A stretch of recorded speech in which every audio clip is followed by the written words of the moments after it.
Esselamu Aleyküm değerli Müslümanlar, değerli gönül ehli insanlar. Bir gün bir sultan yolun ortasına büyük bir taş parçası, kaya parçası koyuyor. Yani bir insanın zorlukla da olsa kaldırıp yolun kenarına yuvarlayabileceği bir ağırlıkta.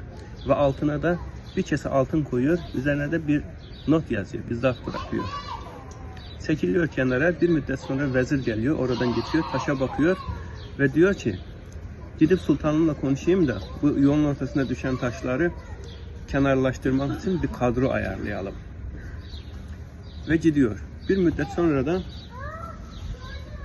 bir komutan geliyor. Komutan da taşa bakıyor, diyor ki gidip vezirimle konuşayım da yolun ortasına taş koyanlara cezalandırmak için bir ceza kanunu ayarlayalım. Ve o da gidiyor. Sonra bir şair geliyor, o da taşa bakıyor, alıyor kalemini, taşa bir şiir yazıyor. Sonra da kağıdını, kalemini alıyor ve uzaklaşıyor, oradan gidiyor. Ve bir müddet sonra da halktan sıradan bir Müslüman geliyor, bir insan geliyor. Bakıyor ki yolun ortasında taş var. Koyuyor heybesini kenara, ya Allah, Bismillah diyor.